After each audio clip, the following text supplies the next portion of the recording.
Apache Air Assault. Have you played it?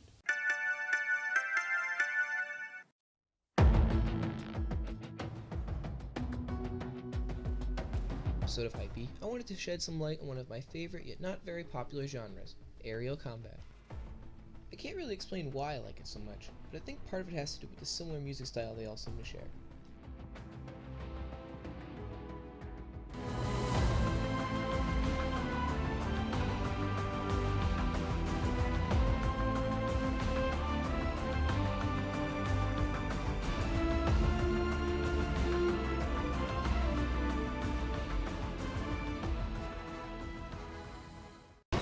When you're done listening to the theme music, it's time to hop into what is Apache Air Assault and assault things from the air. Yeah, no, definitely haven't improved since the last episode. The controls are actually quite solid. Or should I say liquid? The main game takes place across 17 levels and consists of several alternating independent stories that usually involve stopping a drug cartel or an invasion of an enemy force. But honestly, you don't really play these types of games for the plot. Hurry, Alice. Get us off the ground or they'll bury us in it. The main mission objectives are usually very similar. Protect these allies, take out that convoy. They can be a little challenging, but overall they're not too terrible. The side objectives though, this is where you'll run into some problems. Some levels become frustratingly difficult when trying to get every objective, so completionists beware. Speaking of completion, this is one game that will never be added to my log. To get the highest ranking on a level, you must complete it on the highest difficulty, and, well,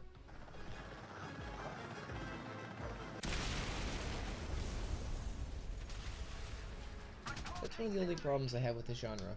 They almost always have an award for playing on the hardest difficulty, and this difficulty never plays very well. But if you just want to go for achievement or trophy completion, the game isn't too bad, except, you know, for the part when it makes you play on the hardest difficulty.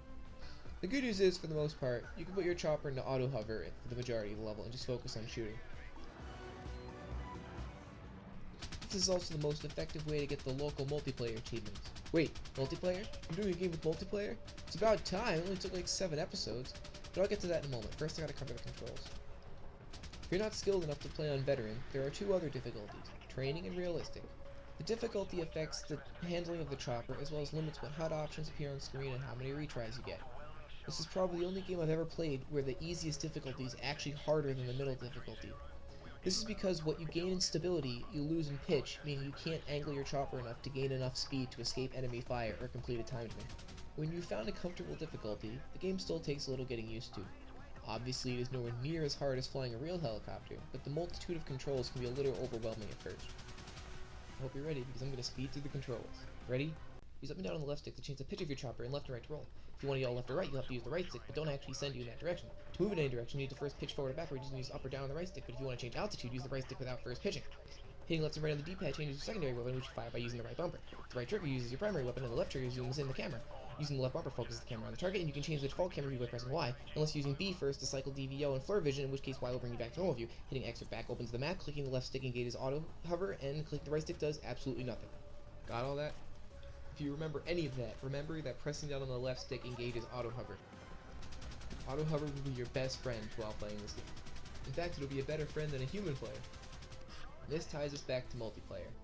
The local co-op is a lot harder than it needs to be, because instead of each player getting his own helicopter, you share one, in which case player 1 pilots and player 2 controls the weapons. To demonstrate the multiplayer, I thought I'd recruit a little bit of help, so come on, come help. Let's do this. Alright, here we go. Take out them pirates. Where's my X? Oh, There's your deck. It's more of a plush shape. Shoot that. Shoot those guys over there. wait, I lost it. Oh, it's over there. Over there. Oh, I see it. Okay. Shoot the rockets. They're all lined up. Shoot the rockets. No, you that way. Yeah, shoot. No, go that way. Which way? There you go. When you say that way, There you go. Shoot them over there. why is my camera not? Over there. It's fine. There you go. Oh, over Am I controlling or are you controlling? I'm not really quite sure. Over there. Shoot Over them. there? That'd be way more Shoot that guy. specific with the directions. Shoot rockets. Something. I keep hitting the button to shoot. I can't shoot. We just crashed. We died. So basically, unless you have a friend that you work very, very well with together, the local co-op is just not worth playing. Except to get the achievements tied to them. But this is why auto hover is your best friend, because you can use the piloting controller to just set it into auto hover and use the other controller to pick off all the enemies while you just hover there. If you prefer online multiplayer, there's also that too. Outside the main game, there are squad operations. In these missions, everyone gets his own helicopter, thank God, making the levels so much easier. Easier with friends, that is. Technically the missions are doable solo, but the later ones become quite difficult, and unless you have 2 or 3 buddies backing you up, you're probably not going to beat them. Unfortunately, no one plays this online anymore, so you'll need to find friends who not only have this game, but are at least somewhat decent at it, or join a boosting community. Those work pretty well. Once you get over the learning curve, which will take a lot less time if you've played a flight game before, this game is actually quite enjoyable. I mean, come on, who doesn't love to blow stuff up? And while I generally don't mention graphics in my review, I do need to say this is one of the best looking games I've seen on the 7th generation consoles. Recommending this game is kind of difficult. It's not a bad game at all, it's just such a niche game it's hard to recommend it to a broad audience. Basically, if you like flight games and you have friends who are willing to play with you, or you're part of a boosting community, you might like it. It's also kind of unique, as helicopter combat games are a tiny subgenre in an already small genre, so if you want something different, you might like this. As for achievements, they're not too bad. If you're looking for something to boost your gamer score, you might want to give it a shot.